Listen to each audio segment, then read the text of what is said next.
America में सबसे बड़ा बेसिन है मिसिसिपी नदी का। यहाँ की बर्फ पिघल रही है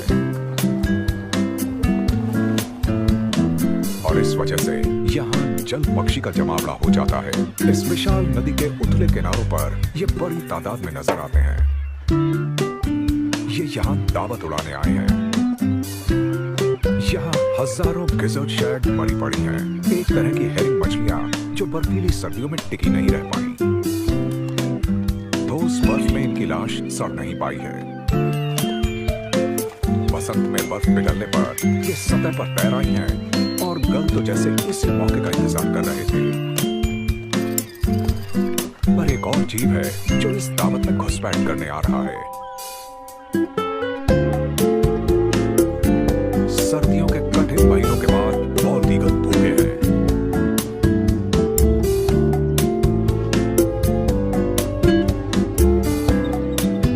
वयस्क बॉल्ड ईगल का सिर जाना पहचाना सफेद होता है। धब्बेदार चूजे मिसिसिपी के ऊपरी इलाके में जमा हो जाते हैं।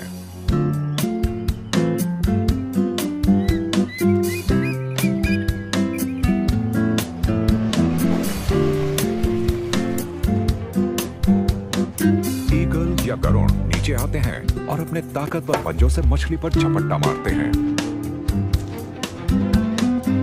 मरी हुई शैर्क को उठाना आसान है।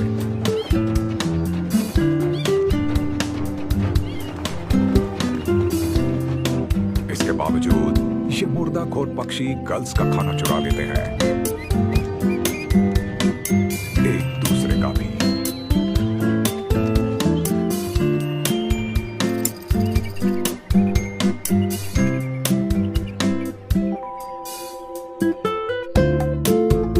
इस मादा के लिए जमे हुए खाने की ये दावत बिल्कुल सही वक्त पर आई है।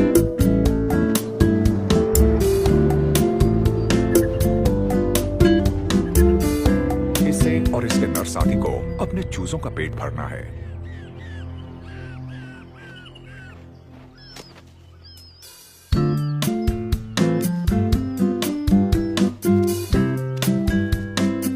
इनके चूजों का पेट कभी नहीं भरता है। 3 हफ्तों में इनका वजन पैदाइश से 20 गुना बढ़ जाता है।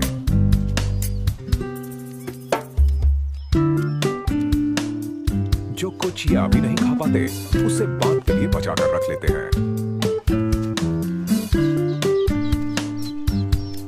अभी 2 महीनों में ये इतने बड़े और इतने मजबूत बन जाएंगे कि अपने परिवार के इस घोंसले से उड़ान भर सकें।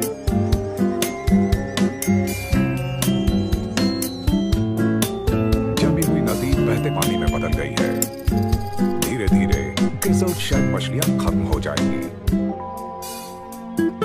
पर फिलहाल तो इनकी दावत उड़ाई जा रही है।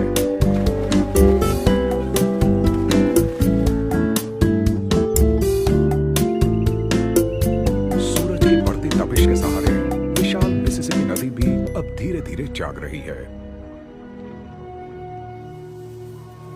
पूरे अमेरिका में कुदरत सर्दियों के लंबे आराम के बाद जाग गई है।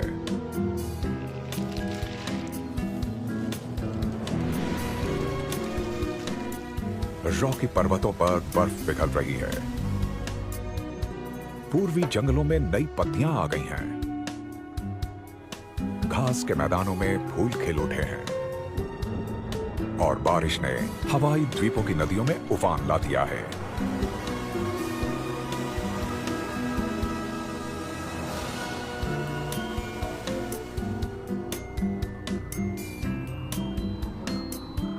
बसंत आने के साथ ही दुनिया में जानवरों का एक सबसे बड़ा प्रवास शुरू हो गया है।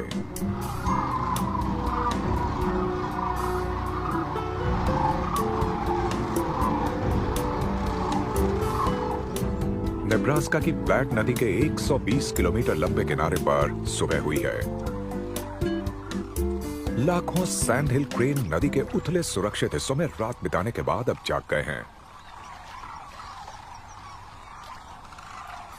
सब ट्रॉपिक्स यानी उप उष्णकटिबंधीय इलाकों से आर्कटिक तक के क्रेन के लंबे सफर में यह एक लोकप्रिय ठिकाना है।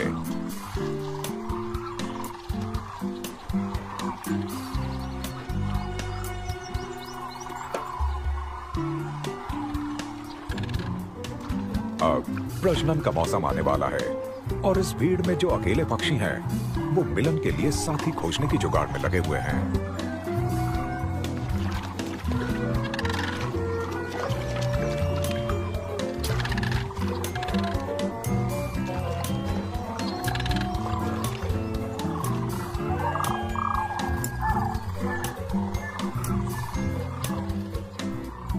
जब वो मिलन की तैयारी में नहीं होते, तो ये क्रेन आसपास के खेतों में चले आते हैं। यहाँ ये बीते पतझड़ की फसल के बचे खुचे अनाज को सबाछट कर लेते हैं।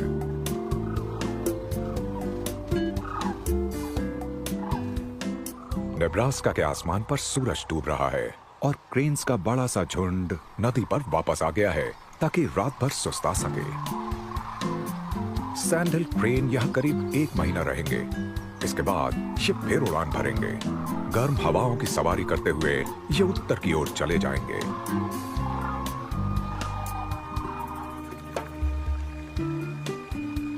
वसंत का मौसम नए जीवन की शुरुआत का मौसम होता है।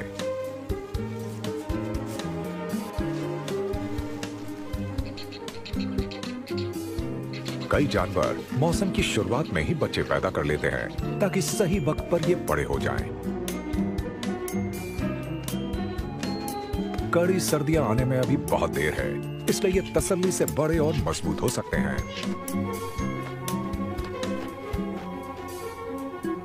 पूरे अमेरिका में माएं अपनी जिंदगी के सबसे व्यस्त दिन बिता रही हैं।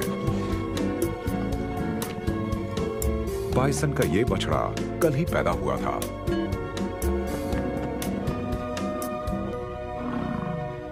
दक्षिणी डिकोटा के घास के मैदानों में चढ़ने वाली इस टोली का ये सबसे नया सदस्य है। कई सदियों से घास के इस साम्राज्य पर अमेरिकी बाइसन का राज था। पूरे उत्तरी अमेरिका में ये लाखों की तादाद में चढ़ते थे। आज अमेरिकन बाइसन की तादाद घटकर 30,000 ही रह गई है। एक दिन का ये बछड़ा उन प्राचीन झुंडों की विरासत को आगे बढ़ा रहा है जो कभी इन घास के मैदानों में घूमा करते थे।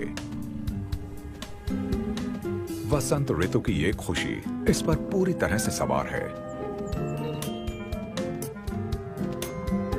हर साल अप्रैल में बछड़ों का पैदा होना शुरू हो जाता है, इसलिए इसके पास खेलने के लिए साथियों की कमी नहीं है। पीछा करने और खेल खेल में लड़ाई में इन्हें बड़ा मजा आता है।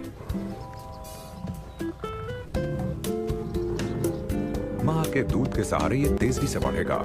रोजाना तकरीबन 1 किलो वजन बढ़ता चला जाएगा। ये अमेरिका के सबसे विशाल जमीनी जानवर बनने के सही रास्ते पर चल रहा है। लेकिन 1000 किलो का होने के लिए इसे लंबा सफर तय करना होगा। आज इसे खुद को साबित करना होगा। ये झुंड नई घास की तलाश में दूसरी जगह जा रहा है और इसे सबके साथ साथ चलना है।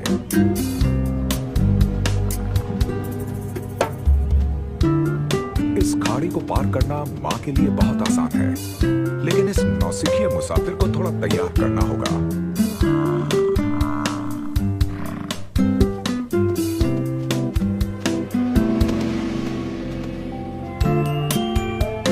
छोटे से बछड़े के लिए ये एक बड़ी छलांग है। एक एक करके सारे बछड़े पहली परीक्षा में अच्छी तरह कामयाब हो गए हैं। इन्हें अब ताकत और फुर्ती हासिल करनी है ताकि ये अपने पहले सबसे खतरनाक मौसम के पार जा पाए।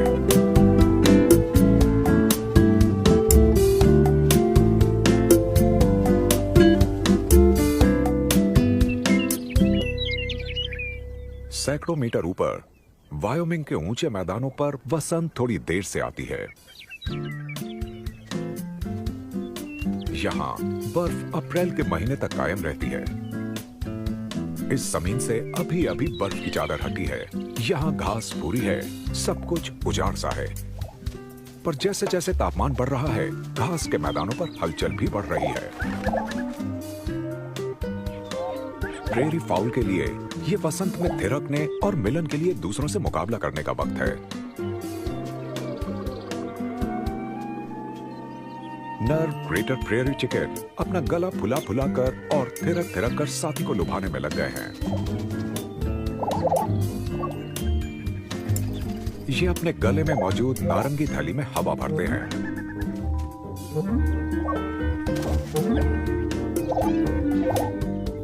और ये आवाज मादा को 2 किलोमीटर दूर से भी खींच ले आती है।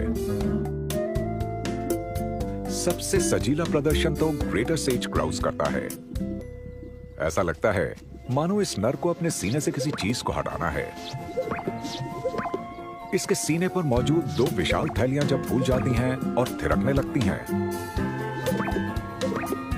ये देखने और सुनने वाला नजारा होता है और मादा ग्राउस खुद को इसे देखने से रोक नहीं पाती।